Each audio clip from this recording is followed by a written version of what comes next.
Nice, man. With that being said, Josh, I am happy to have you here with me today on the InfoProfit Podcast. We have a professional with a career who spans into the DoD contracting and aerospace, which I am very, very interested in talking to you about. Also, along with the information and technology, I used to do some freight and logistics myself. I used to be a broker, so I'm kind of curious to hear that background as well. But I know your experience also dives into like the finance, admin, executive leadership. So I thought I have a lot of different background experiences, but it seems like you are one of those people as well too. So I want to say thank you so much for coming onto the show, being able to basically share your experiences, your journey, specifically what you guys are doing at Mountaintop Talent, and then hopefully be able to drop some nuggets for those out there looking to kind of probably get into the recruiting space, maybe create something for themselves. But with that being said, brother, thank you so much for being here. Yeah, absolutely. Happy to be able to do this and happy to be able to join, and hopefully whoever this goes out to and whoever sees it can get some useful information out of it. We're always happy to share what we're doing and what we're working on and where we're seeing success and jump into that. So yeah, man, happy to be here and happy to go through this. Nice, man. Now, I know I gave the audience a little bit about your background and it's to a degree a little bit scattered, but help us understand specifically who is Joshua England, right? Like, where did this whole Mountaintop Talent come from? Tell us a little bit about yourself. Yeah, so I'll give you the 30,000 foot view, kind of going into how Mountaintop Talent came to exist. I went to school for accounting, was a business administration major with a focus on business finance and accounting. Got out of doing that and somehow ended up in an initial job role right after college, working for a very large, well-known DoD contractor called BAE Systems. And I actually took a job for them as a technical writer, got the hookup on that job through a friend of my family, and did that for a little while and had a lot of success in it, and actually went from being an entry-level tech writer to a validation team lead, and then ultimately the validation manager for a whole government project within the span of about 2 years.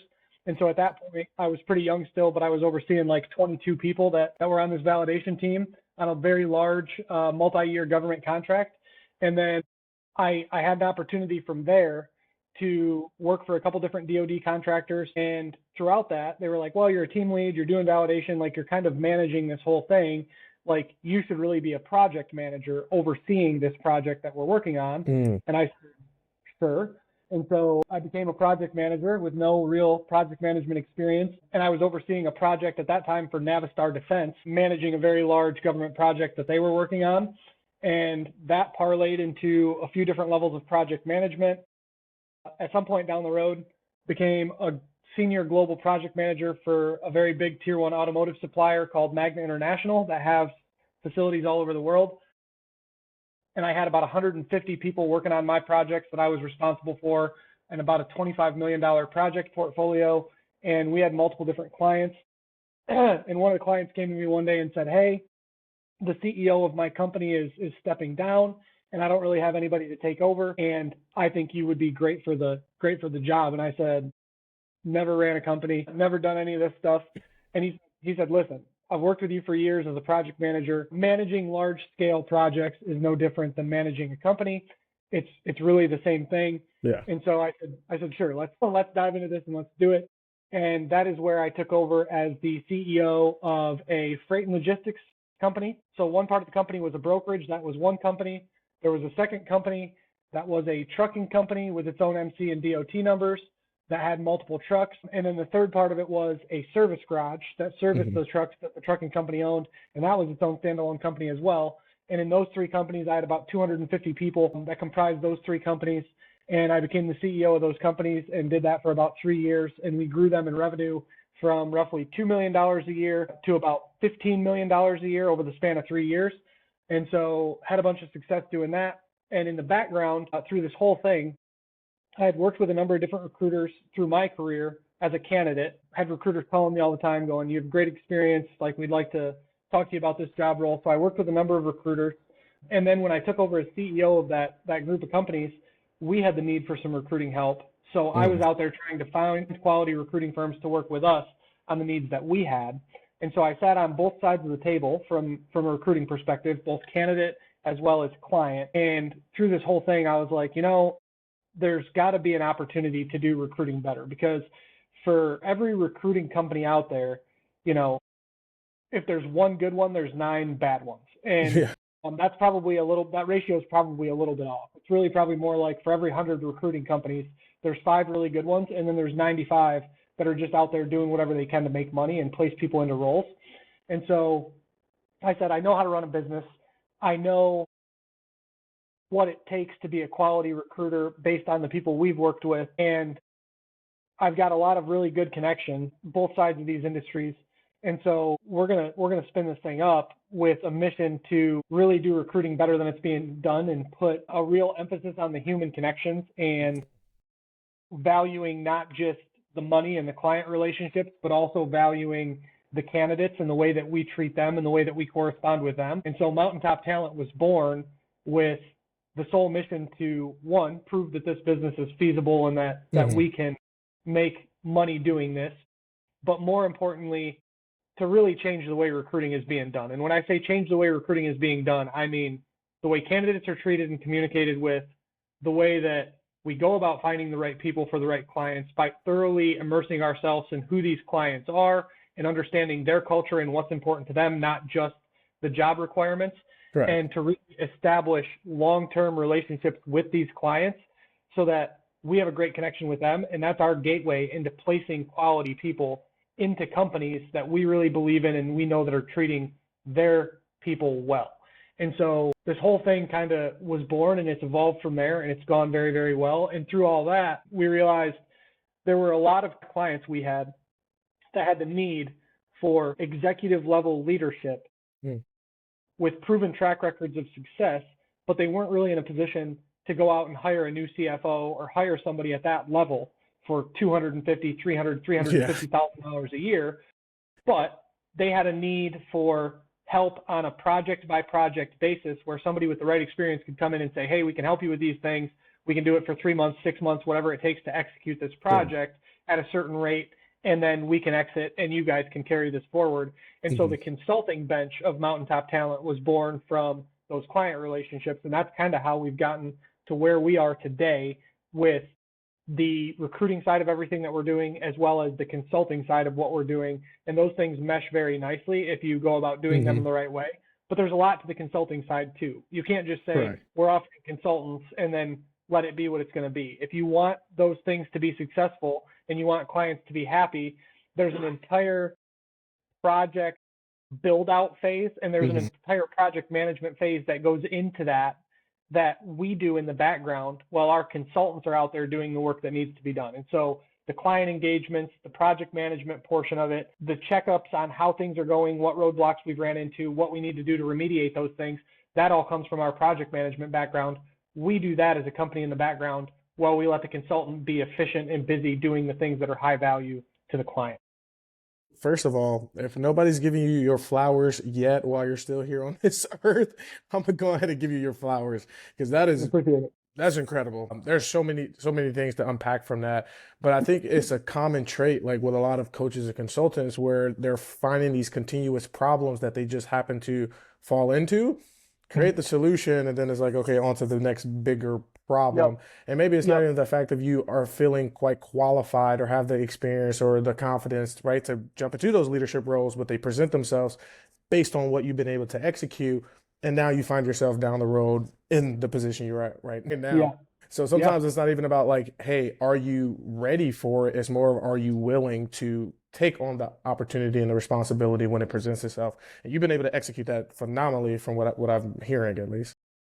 Yeah, for sure. And we say no to things as well. I think if you're going to be a quality recruiting partner, if you're going to be a quality consultant, you have to be willing to say no to things. And that goes back to, we're not just here to make every dollar we can make. We're here to truly provide value to our clients, regardless of whether we're doing consulting or recruiting. And so we know what we do very well, and we know what we don't generally do. And we're not afraid to say no to things that we don't do well. We have a great network of other recruiters that we know and that we work with that specialize in areas that we don't. And we're happy to refer a client of ours to that recruiting agency and say, hey, look, we know these guys, we trust them, they do quality work. We're happy to put our name on the things that they do.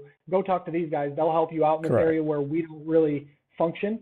And so we're not afraid to say no to things either. We have like 2 clients, I think, that we've kind of fired from our side and said, look, you guys aren't serious about this. You're not ready Correct. to make hires, you're not doing the things that need to be done, we can't continue to invest our time in this.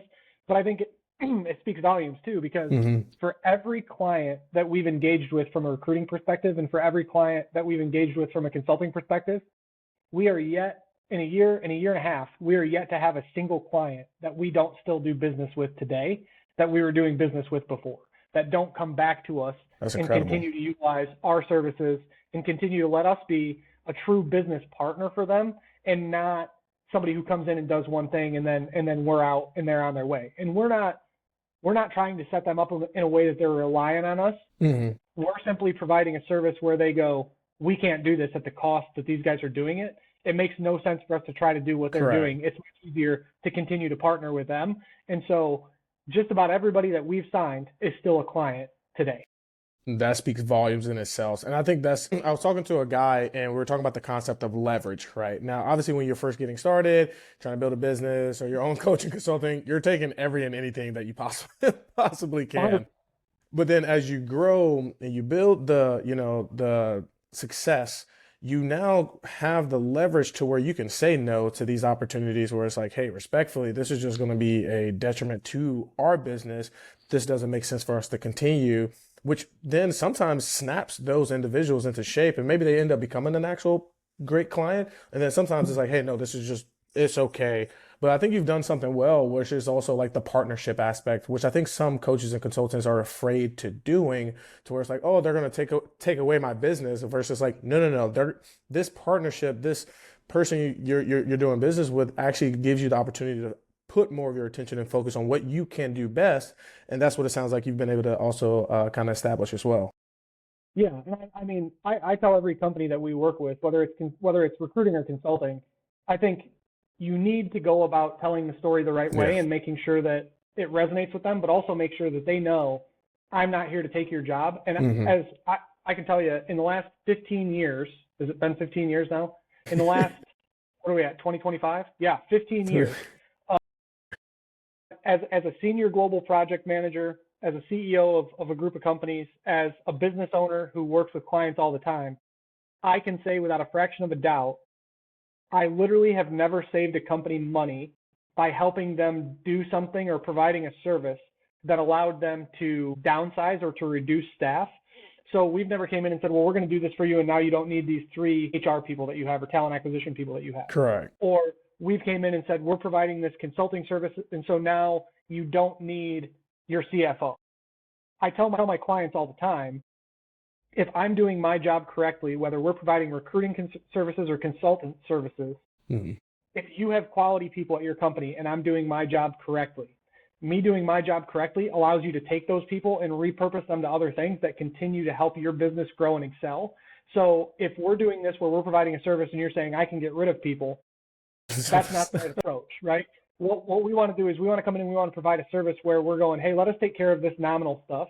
You guys take your people that are quality, that know your organization and that do good work, and repurpose them to things that are more valuable and more efficient for your company, so that your company can in turn make more money and continue to grow and prosper, which will allow you to hire more people, to have more revenue, to do the things that we're doing, to work on some of these projects. And throughout my entire career, I've saved companies a ton of money, but I've also given the guidance that that money should be reinvested in their people and their company so they can continue to grow and continue to make more money, which they've done. And I don't think I've ever cost anybody a job yet, even as a project manager, where we said, hey, we're spending all this money here. We don't need to be doing this. We didn't mean get rid of this group of people. Correct. We meant repurpose them to something that's more valuable.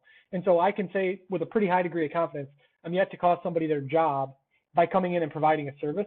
We've simply allowed those people to grow into bigger roles and the companies to make more money and reinvest that and continue to grow. Yeah, it's interesting because, I mean, I don't want to dive into this quite yet, but like we talk about the new day and age of like automations, AI, agents and stuff like that. And I would want to get into that conversation because I think having that along with what you guys do is an interesting, I would say, discussion to see where are we going to be at in like the next 10 years, right? Yep. But before that, your experience over the last 15 years, how have you seen specifically like talent recruiting and kind of this industry change and evolve? Because you mentioned something very particular that stood out where it's, hey, we're not just going to take the roles and responsibilities that you need to be fit, and we're just going to find someone who has that basically credential of a resume and give that to them. It sounds like you're a little bit more involved with the actual, like almost in a sense, culture and the lifespan of these people you're placing into this business for the, right? At least that's what I'm getting from it. No, 100%. You're right on the money. If we don't immerse ourselves, and that's why too, we get to be selective and limited with how many clients we service and who we service. One important part of that is we're not going to say yes to having an agreement with a client where we're doing recruiting or consulting work for them if we don't truly do a deep dive on their company and really understand what they're all about and what's important to them. Because if we don't, we can't provide the right people. We might be able to go find the people with the right skills, but we have no way to ensure they're the right culture fit, they have the right mentality and the right drive. Every company's a little bit different. We want to match the right people with the right companies. We want to do the same thing with consultants. We want to provide consultants that truly understand the initiatives that these companies are trying to tackle, and not just the initiatives that they're trying to tackle, but why they're trying to do them. What pain points did they have in the past that make this important? What part of their growth strategy does this initiative tie to? And why are they really doing this? Because if we don't understand those things, we can come in and do decent work, but we can't come in and do great work. If we can understand what types of people these companies need and why, and what types of consulting services they need and why, and where those projects are supposed to take them and why they're doing them, we can then do great work. If we don't understand those things, our hands are tied and we're limited on how successful those matches that we make can be. Correct. Because we might find the right person for you with the right skills, but if they're not the right culture fit and they don't feel comfortable there, or they don't fit into the team or whatever, they're not going to stay long term. If they don't, then we're just doing this all over again in 6 months, a year, 2 years, instead of really letting somebody grow within the company because they're happy, they feel respected, they feel valued. The company feels like that person being there is a great return on the investment that they're making in that person. And it's a great union between that candidate and that company, or that consultant and that company. So I think these things are very important. And I think that's where it goes back to, if you're not taking the time to fully engage your clients and understand who they are, you're doing yourself a disservice in them. And that relationship between you as a company and them is probably not going to last either. Okay. And when you're putting those people, because I can imagine where it's like, hey, we fixed this quote unquote problem where we've solved for this person to be here, more than likely then you're going to grow and expand. Out of curiosity, what's potentially going to be that next person you might need so we may get ahead of the game? Is that like a common conversation? Okay. I would think so with the expansion, right? That allows us to scale and grow accordingly too. That's smart. I can tell you, I know for 2025, I mean, we might take on some additional work for sure. I have a really good time month by month, quarter by quarter, what our roles that we're hiring for look like. I have, for every one of my clients, I have a hiring outlook spreadsheet for the next 2 years. I know what positions they need to hire for, what quarter they need to hire for them in, why they need to hire for that position, what happens if they don't find that person. I have all that information. And now I can lay out my team's responsibilities for the next 12 to 24 months. And that allows me to then know what we need to be able to say yes and no to coming up as prospective work as well. So there's a lot of stuff that's baked into that on the background that's a benefit for us and a benefit in turn for our clients.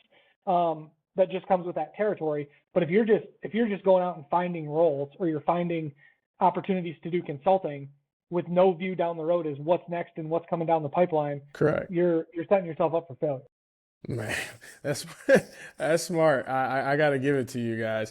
I think it's interesting as well. I remember watching a TikTok, funny enough, because it's the day and age we live in, where people have these conversations about, like, I won't say let's call like job hopping, but basically in order to like expedite or increase their like salary and what they're making by just jumping. How do you guys like deal with that, I guess, when recruiting for people to keep that churn rate low and build out the lifespan with the company then? Well, it goes back to kind of making that perfect match, I guess, right? It's no different than anybody finding their life partner or something like that, right? There really is a perfect match between candidates and companies that make those relationships last.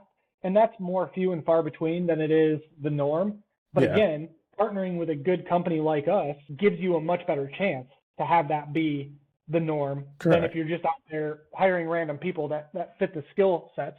So that's part of it. And then I think another thing is you asked what is something over the last 15 years that's Yes. changed about the industry and with the way that people do or don't stay at jobs and those kind of things.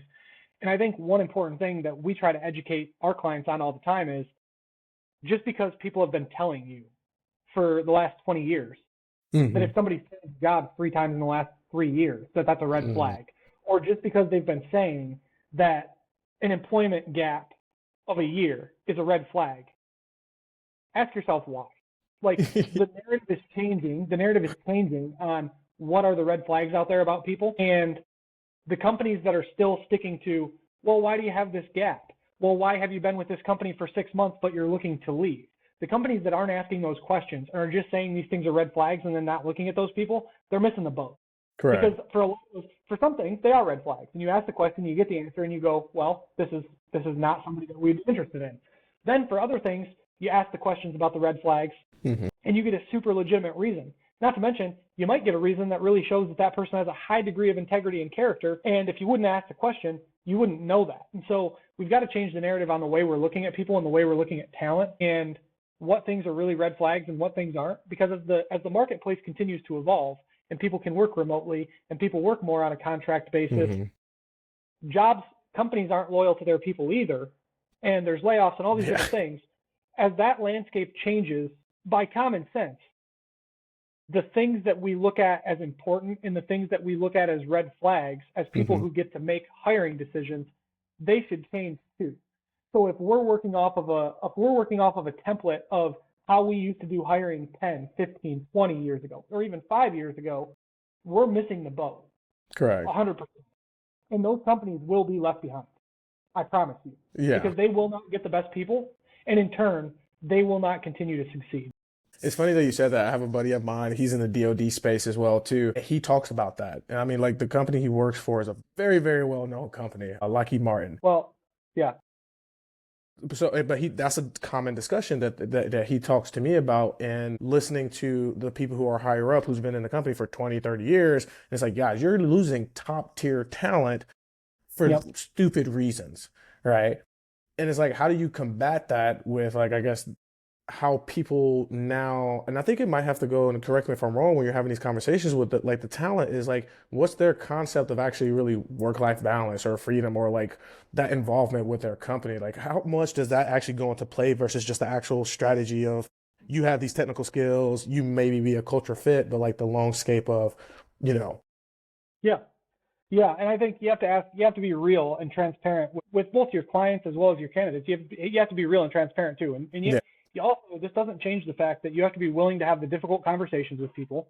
I've had them on both sides of the table. I've told candidates, look, I understand work-life balance. I understand wanting to have some flexibility in your schedule. I understand wanting to be able to work remotely. Those are all reasonable things. And if they're important to you, that's great.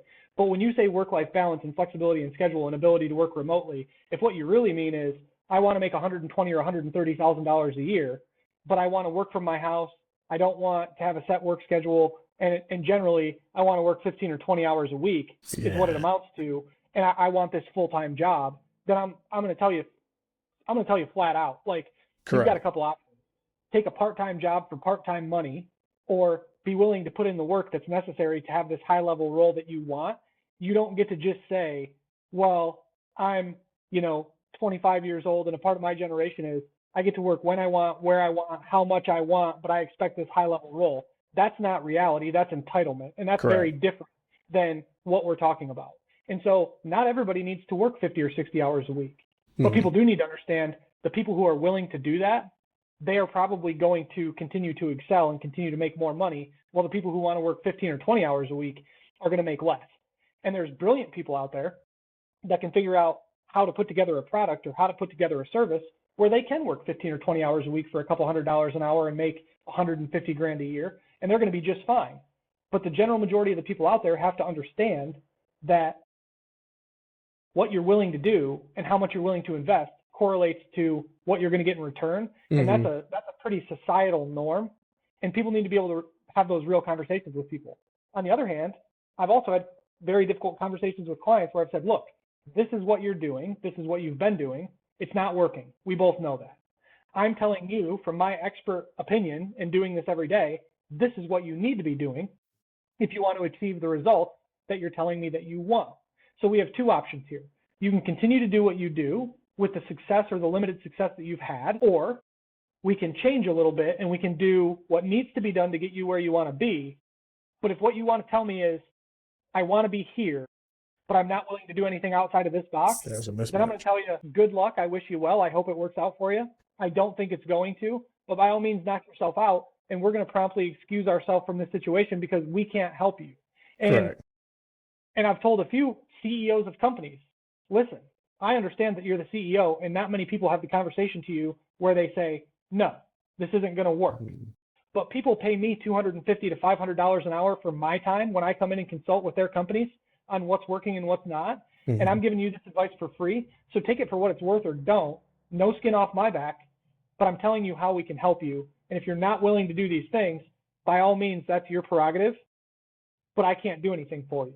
And come back to me in 6 months or a year and you tell me it's still not working, we're going to have the exact same conversation we just had, where I say, are you ready to give something new a try, or are we still immovable on our process and our parameters?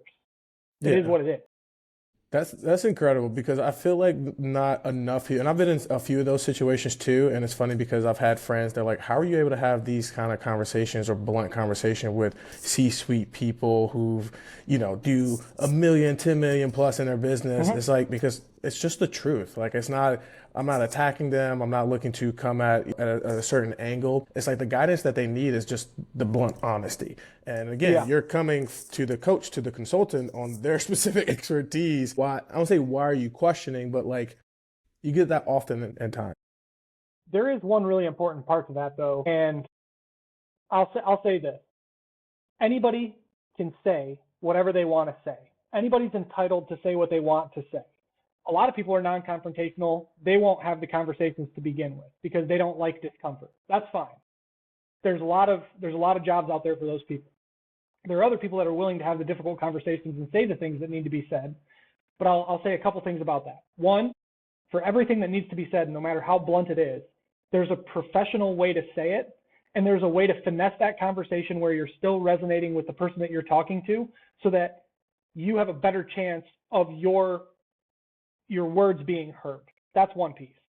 The other piece is, if you want to come to the big boys table and you want to have, or the big girls table, and you want to have a big boy or a big girl conversation where you tell that CEO or that business owner that's doing 10 million a year, 15 million a year, 20 million a year, hey, look, this is what you're doing and you're messing up. If you want to go have that conversation and you want to be taken seriously, you better figure out how to set yourself up as a credible source of knowledge first, and have them know who you are and what you've done and where you've been successful, so that when you say what you say, it's taken seriously. Because anybody can say anything they want.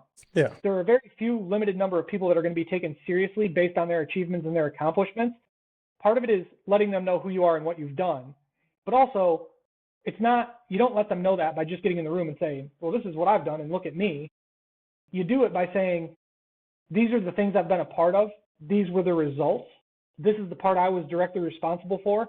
And I can back up what I'm saying on any kind of paper or documentation you want, not by me telling you, but by measurable success that I can show you.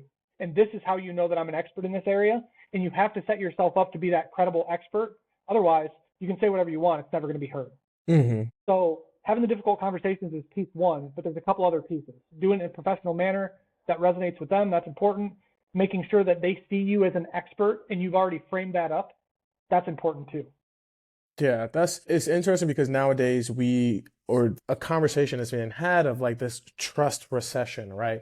Because with the use of technology, there's so much information out there. People are able to get to certain, I would say, accolades or timeframes in their business a lot shorter than normally you would. So now it's this conversation of like, okay, well, what's really your credentials, or how can I really know you can provide the solution?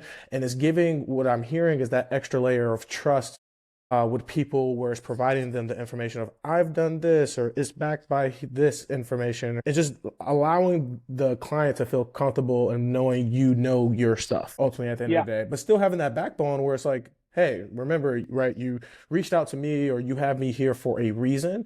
So let's just have a professional kind of conversation to figure out if this even still aligns together for us to do the work.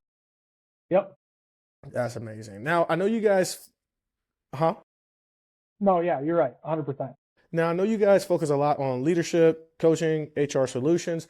How do you, right? Like, say, new person, somebody reaches out, they're like, hey, Josh, I saw your podcast. You were speaking a lot of gems, a lot of great things. I'm just kind of curious. When you're approaching a new client, a new prospect, what is like that approach for solving those challenges in like a company if they're looking for like new talent, or maybe it's on the actual team side? What does that look like when you're facing with those clients?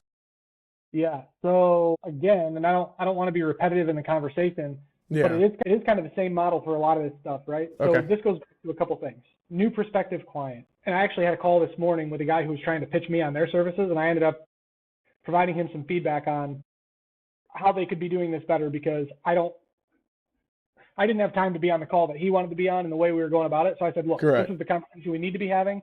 So again, I'll say it, and it's one of the most important things. If you want to have a high chance of bringing on a new client, Mm-hmm. before you ever get into that first meeting, you need to be an expert, or as much of an expert as possible, without their direct feedback on who they are, what they're doing, why they're doing it. What are they doing in the next several years? The more knowledge you can arm yourself with, the smarter you're going to sound in that conversation. The smarter that you sound in that conversation, the better of a chance you're going to have to line up future work with them, because they're automatically going to see you as knowledgeable, credible, somebody who could probably provide value to them. And they're going to build some initial upfront trust with you because you've taken the time to get to know them before they've ever really given you any information about them. But the other side of that is you have to ask questions. And a lot of people out there have never seen the show Ted Lasso, but one of my all-time favorite quotes is, don't be judgmental, be curious. And being curious means asking questions, right? So don't assume that you have all the answers. Arm yourself with knowledge.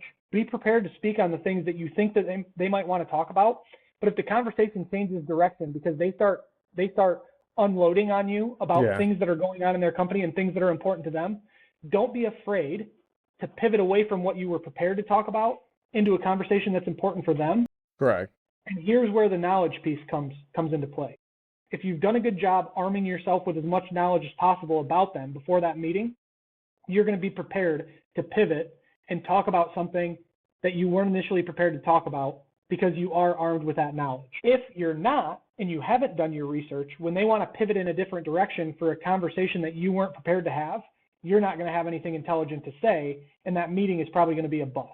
Yeah. So it goes back to being smart on who they are and what's important to them as much as you can beforehand, but be prepared to talk about what they want to talk about and ask them questions, pointed questions that guide them in the direction of this is what we do and how we can help, but ask them questions about what's going on with them, what's going on with their hiring process, what's going on with this new project they're doing, why is it not successful? Have they worked with other consultancies or other recruiting firms? And if they're now looking for a new partner, why wasn't that first engagement successful? What happened that didn't allow it to be something that they viewed as a success? And let those questions guide the conversation, and then be prepared to talk about the things they want to talk about and frame it up in two different ways. These all fall into the bucket of things that we can provide real return on the investment of the relationship with us. And this is how and what that looks like. And here's a bunch of things that we don't really do and we can't help you with this.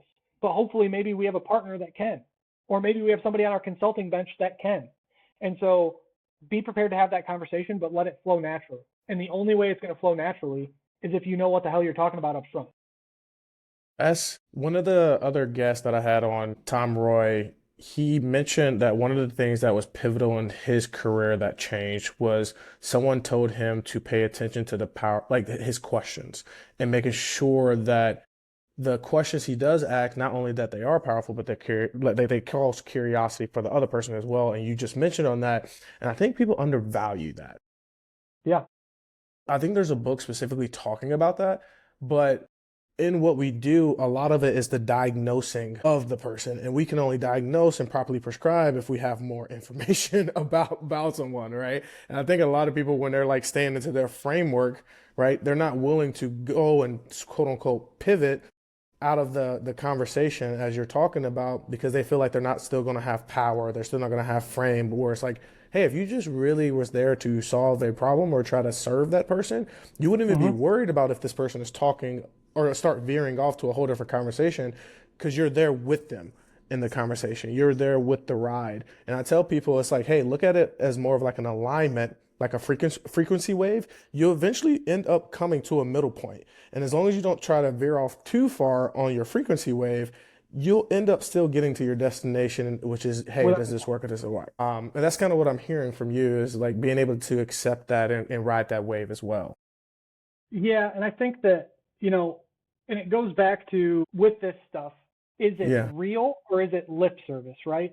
When I say that we jump on a call because we want to provide a return on the investment and we want to provide a quality service to the clients that we're servicing, to the candidates that we're helping find a new role, I really mean that. And I can't tell you how many conversations we've had where we go into a call, we realize there's probably not much we can do for this client.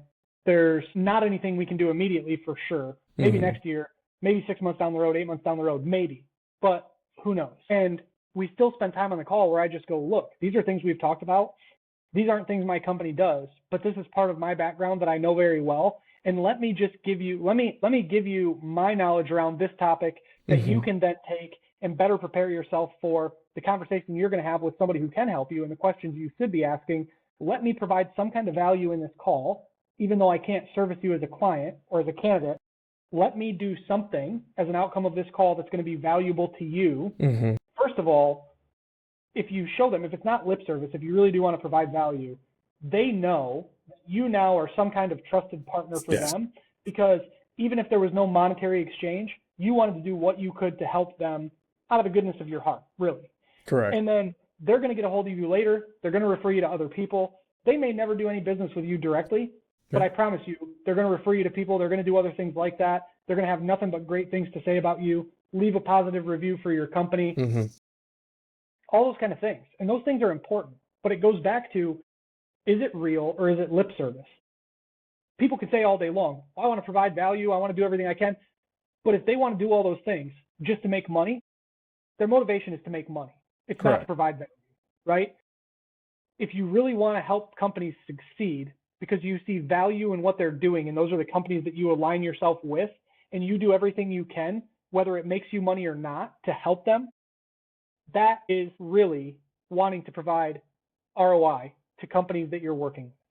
And I don't want a single company that we work with, even if it's just to have one introductory call, if they take up half an hour of their time to talk to me, I have zero interest in them getting nothing out of that conversation. So I think people need to take a look in the mirror too and really reflect on why they're doing what they're doing and what is the real end game. We want to make money because we want to keep the lights on and keep being able to do what we do. And I want to provide a comfortable living for my family.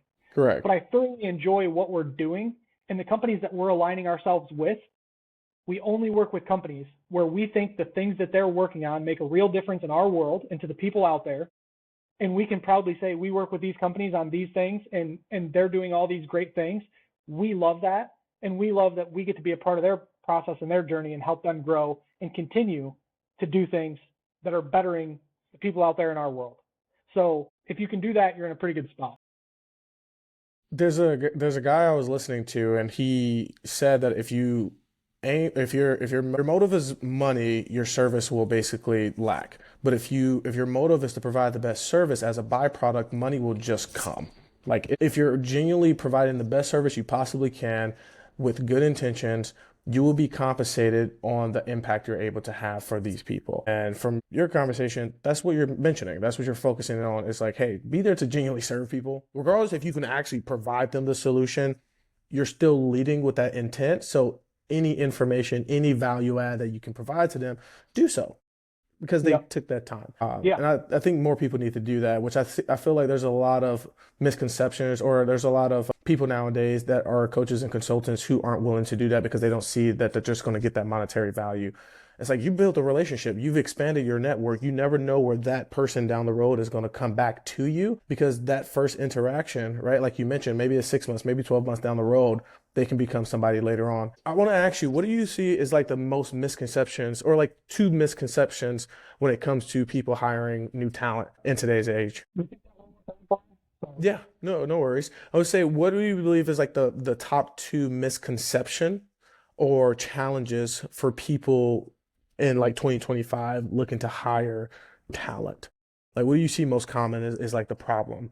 Is it like maybe budgetarily, they just don't want to allocate, or is it like they're not actually taking the time to really understand who they need to fill in the role? I feel like it might be a combination of both, right? There's so many things, right? But from the client perspective, when clients are trying to hire people, I would say the few biggest misconceptions or the things that these people have not yet caught up to with how important these things are in hiring is one, I'm gonna touch on remote work. Oh, yeah, go If, ahead. if Yeah. you're demanding that your people be in the office, you should really do some soul searching and ask yourself why you're demanding that, what value it provides to your business, Mm-hmm. what things do you think you lose control of if your people aren't in the office, and why are you demanding that they be in the office? Because there's so many things about this. But one, you're taking your talent pool and saying, if we're looking in the US versus if we're looking in Spokane, Washington, we're talking about 50 people who have the skill set we need or 10,000. When I pick my basketball team, do I get better players if I pick out of 50 or do I get better players if I pick out of 10,000? Right? Right. Same concept. So that's one piece. Another piece of that remote work piece is there's a lot of highly qualified, highly skilled people out there that they're not anymore. Now that they've got a taste of remote work and they know the work's out there, they're only willing to work remotely. And if you want them, you've got to make those. Now, there's some companies that just, they can't do that. Correct. But for any companies that just go, we want our people in the office because they've always been in the office and it's what we like and we like the team atmosphere and blah, blah, blah, blah, blah. Bro, nobody cares that you like the team atmosphere. What people care about is they care about their job is providing them the flexibility to not have the car that's reliable to go 30 miles back and forth to work and to spend that time on the road and spend that time away from their families and spend that extra money and all those different things when they could be doing the exact same job from home, probably better than they're doing it in the office because they have more time to do it. They don't mind sitting at their computer and working until 6:30 at night, 7 o'clock at night. If they're at home with their family, maybe they got a couple things done during the day that they need to get done. So you could really be asking yourself why. That's one big thing. People on hiring teams that are missing the boat on how important remote work is, if it's feasible, are really screwing themselves. Secondly, we talked a little bit about the misconceptions with hiring and what are red flags and all that stuff, so I won't go over that again. But the other thing is these employers have to realize 20 years ago, all everybody wanted was to go to school and to get out of school and to land a quality job that was stable and paid a livable wage, and they'd be happy to stay there for 20 or 30 years until they retired and continue to advance up the ranks or continue to get a small cost of living increase every year, and they would retire out of there and it would be great. Nobody's interested in that anymore. In today's day and age, the people coming out of college, the people that are younger in the workforce, the people that aren't older, and by the way, I'm going to say there's a lot of people out there that are 50, 60, 65 years old, and they want to work for another 5 years. They bring immense value. And if you're looking at those people and going, well, we don't want to hire them because we don't know if they're going to stay for more than a couple of years, again, you're missing the boat on really quality people that can bring game-changing things to your organization. But I won't go into the ageism thing. I'll leave it with the younger people in the workforce. They don't have interest in staying one place for a long time because they get bored. They don't want to do the same job for 5 years. If companies can go, we want to bring this person in, and if they have a diverse skill set and they know how to do a lot of different things and they understand technology and they understand AI and all these different things, we can allow them to move around within our company and work on different things and work on different projects. That person may not work on the same team for the next 20 years, but they might stay with your company for the next 20 years if they're continuing to advance and they're continuing to get to work on different things and all that stuff. So companies have to understand that the younger generation, they don't want to work on the same thing every week, every day for 5 years. They don't. They don't want to be in a spot where they have to come into the office if they could reasonably do the job from home. They don't want somebody to tell them, well, we do business from 8 a.m. to 5 p.m. and so that's when you're going to work. Well, hold on. The people that work at the storefront and serve customers, they need to be here for those hours. But if we're providing support, why do we need to be here for those hours? Like, why can't we work from 6 to 3? Why can't we work from 10:30 to 7:30 at night? If you're able to allow your people to do those types of things, allow them to do those types of things. Quit saying no just because you've always said no. Take a real look at what you can and can't reasonably allow your people to do and start treating them like adults. I talk to employers and they say, I need to have my people in the office because I need to know what they're doing and if they're actually working on the things that I ask them to work on. First of all, if you have somebody working for you that you can't say, I need A, B, and C done, and you can trust that they're going to be an adult and go do that, get rid of them and bring somebody else in who can, because they're there. And the people that I talked about earlier that want to work 15 or 20 hours a week but be paid 150 grand a year due to entitlement, those are the same people that you can't trust to not babysit. Like, let's get rid of these people and give the job to one of the thousands of people who are qualified and know how to function like a professional adult and do their job. There's so many companies that aren't willing to purge their workforce of people who really aren't bringing value to the table, and not people that, like, let's just get rid of people, but people that don't want to do the work. They just want to be paid. Like, when you look at the NFL, there's teams that are successful every year and teams that are horrible every year. The teams that are successful every year, believe it or not, they continue to go through people until they get the right people. And when they get the right people, they pay them, they value them, and they hold on to them. And then they have success. But these teams that want to continue to do the same thing every year because they just go, well, this guy's not very good, but he's good enough. I've got to babysit him. I've got to tell him what drills to do every day. I've got to tell him how to get better every day. Why? Why are you doing it? So companies need to start asking themselves these questions and being realistic about where they expect to be and what they're doing to get there. Yeah, and it's interesting you said that, because I'm reflecting on my own past experience, and I'm not saying I have that much experience. I'm 29, but I've been in companies and escalated very quickly to a like management role, and having that inability to have the flexibility and, hey, I genuinely don't need to be here. Like, I can crush this at home. I can crush this on the go. It's just because of that hindrance, or because of that unwillingness, I'm like, actually, I'm good. I'm okay here. And I'm like, there was nothing else wrong. Like, I remember I did freight logistics and it was the same situation. I was like, hey, what? Out of curiosity, like, why do I have to be here? I'm doing the same stuff. I can literally be doing this at home or anywhere else. And it's just because that was their culture. They just wanted butts and seats. And it's like, got it, but I can literally do all this from the comfort without having to commute, not having to worry. And it's like, I wonder where does that fear or that control factor come from the higher ups to then want to be like, no. I need to see you just be here doing something. It's like, well, you will know that if you look at the report of what was done. If it was on target, it's like, oh, okay, things are getting done, things are getting moved forward. I just need to look at this like spreadsheet or this, end of day report to know, like, okay, Josh did what he was supposed to do. The business is going to be moving forward, right? Those 100%. And I think one thing that you said too that people need to realize, you got to put yourself in the mental capacity. You got to put yourself in the mental place of other people, right? Yeah. Good psychologists are good psychologists because they understand the human psyche and why people do the things they do. And we should all have a little bit of that in us to analyze, like, why is this important to this person? So one thing that you said is why? What's the need for the control to have people in the office? You've got to realize there are people in positions within companies that if everybody leaves the office, if their job is to manage people, it may not be true that they're not needed, but they probably feel like they're needed less. Yeah. Because if I have a manager that manages a team of 10 people and I tell all 10 of those people, well, you can work from home, and that manager's always been used to managing 10 people on site, and that manager's made their days up of having meetings and bringing those people into meetings and talking to them about things and doing all those different kind of things, that person now no longer knows how to function because they go, well, what do I do while I sit at home all day? Well, you should probably be checking up on how are your things going that your people are working on? Do they need any support? Correct. Do they need those kinds of things?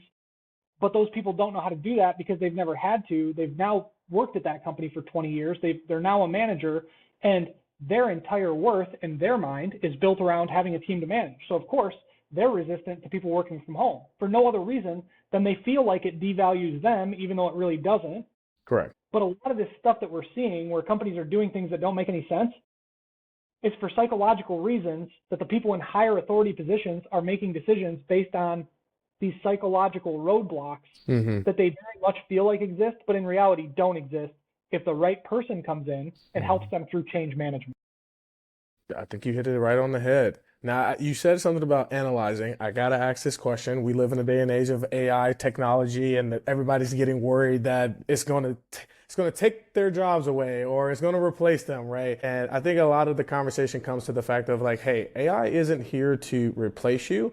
but you will be replaced by someone who understands how to utilize this technology to get the job done more efficiently and effectively, right? What has been your experience, I guess, so far? Because I'm assuming this is probably a big conversation in your field since you're dealing with talent acquisition.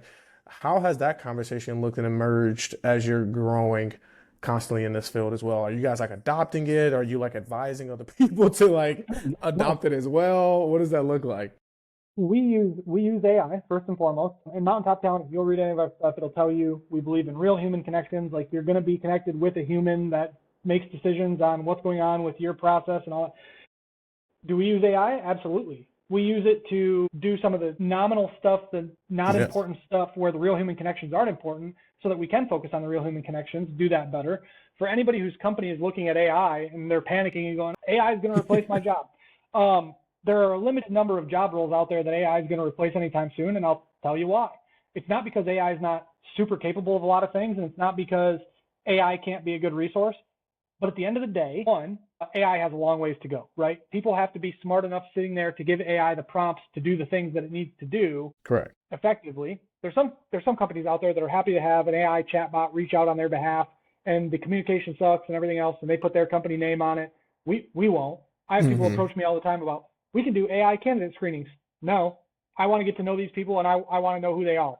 Well, we can do AI outreach for new prospective clients. No, I don't want anything that says my company's name being associated with that being the first impression of our company. Now, in the background, do my guys use Chat GPT to make summaries of client calls after we've taken notes? Absolutely. And it does a great job. And it allows us to then have more meetings, more human connections.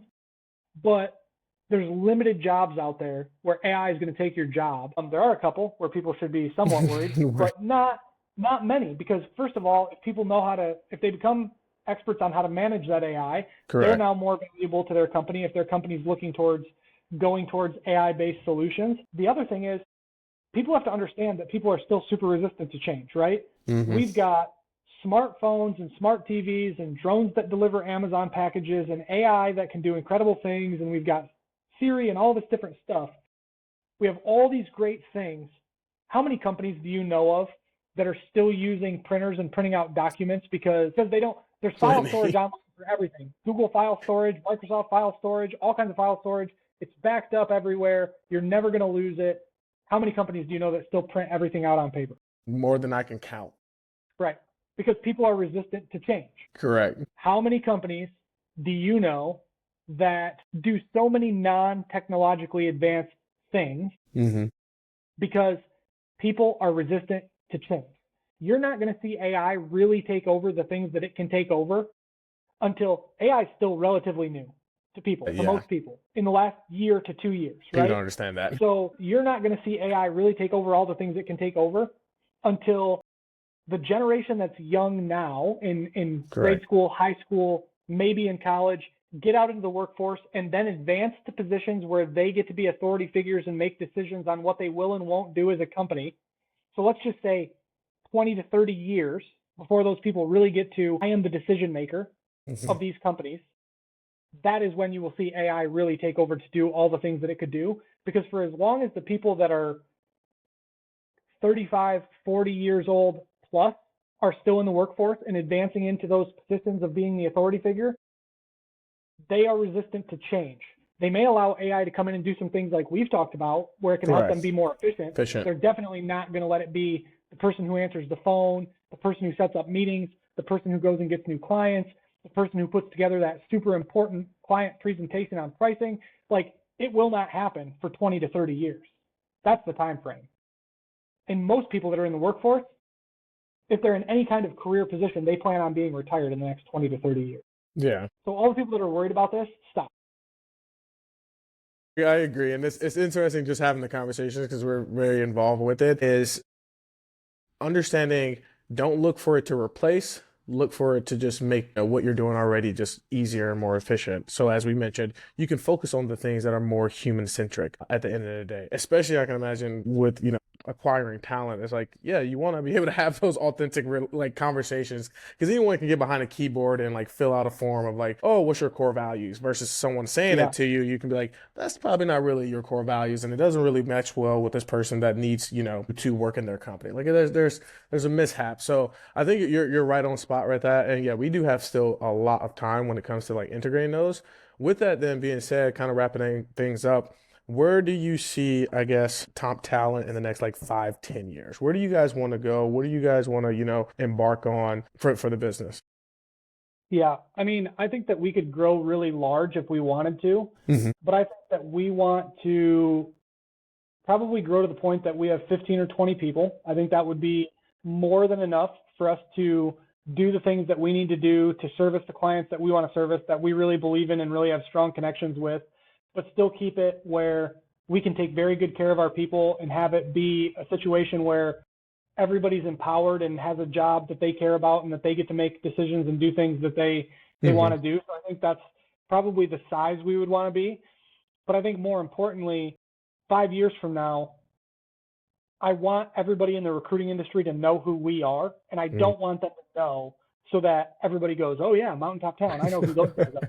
I want them to know who we are. Correct. Because these kind of podcasts and these kind of conversations, and the one that I got on last week and shared some information about how we do our pricing and why it's valuable for the clients, I want people to know who we are, because the recruiting industry is shifting towards doing some of the things that we're doing, because it really is providing value to clients and it's providing value to candidates, not because all we care about is making money, but because we genuinely believe in the success of the people that we're aligning ourselves with, and we want that for them, and we believe in it for them, and we want the stability for them so that they can continue to provide not only great products and great services that are important, but they can provide a stable, long-term place that people have a secure job making good money, and we get to feel really good about that. I want people to know who we are, because when I started this company, and it says right on our website, we want to change the recruiting industry and we want to do recruiting better.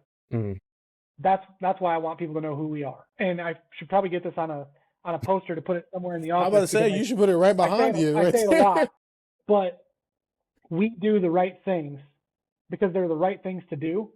The rest, as far as the money and everything else goes, will take care of itself. The day that we're not doing that, and the day that we're not driving that kind of change in the industry, we're going to close this thing up and we're going to be done. So that's where I want us to be in the next 5 to 10 years. I love it. I have no doubt in my mind. I mean, you speak with a lot of passion, conviction. I have no doubt in my mind that that's definitely going to be the place. For the people that's looking to connect with you, they want to learn more specifically, about yourself, your journey, the company, how they can probably, utilize your services and see what's the best option for them. What's the best place to get in contact with you and kind of learn more about the company as well? You can look up Mountaintop Talent on LinkedIn. We're pretty easy to find there. MountaintopTalentLLC.com is our website.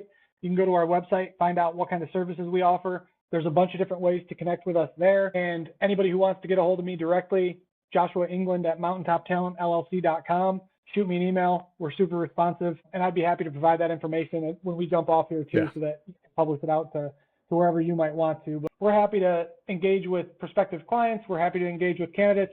We're happy to engage with anybody that just has questions about some of the things that we've talked about and want to get, a deeper dive on one of those subject areas. We're happy to jump on a call with them and provide any insight we can that might be valuable for them. So yeah, reach out to us with any questions and we'll do whatever we can to help you out.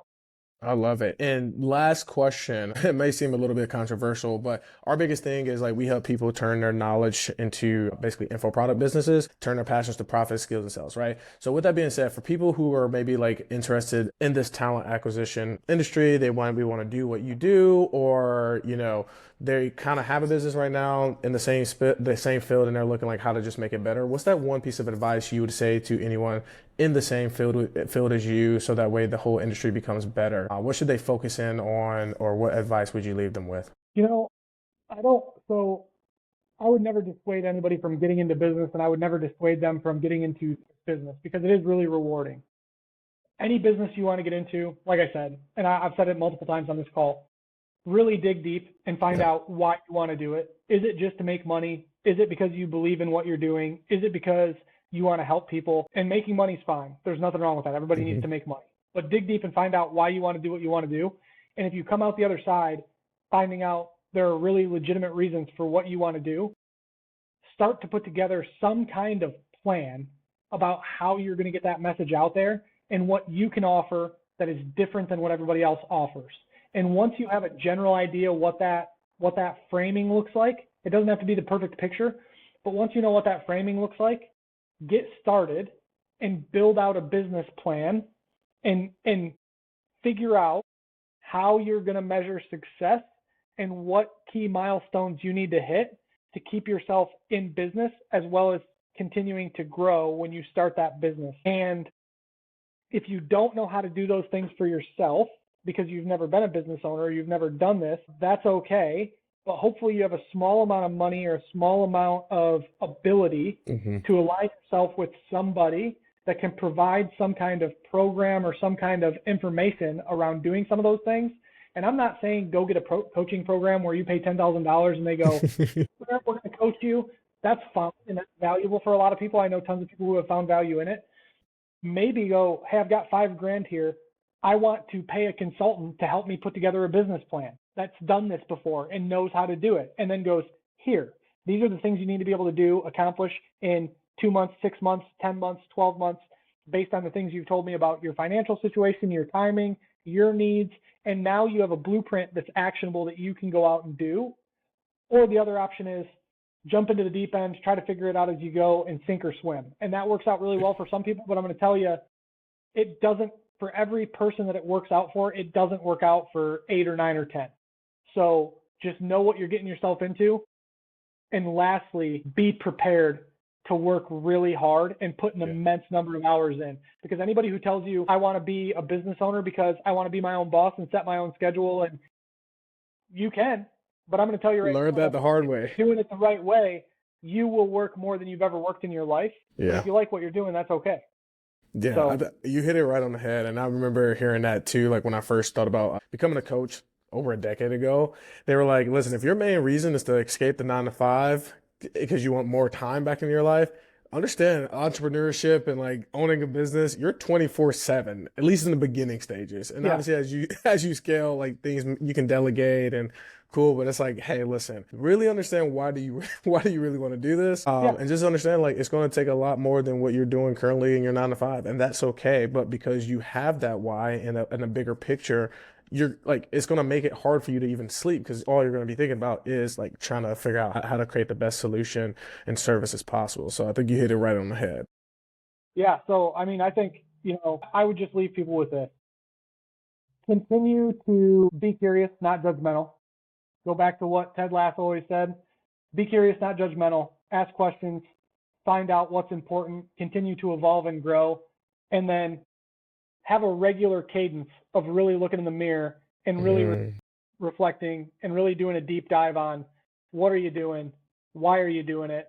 Why is it valuable? Why do you think it's important?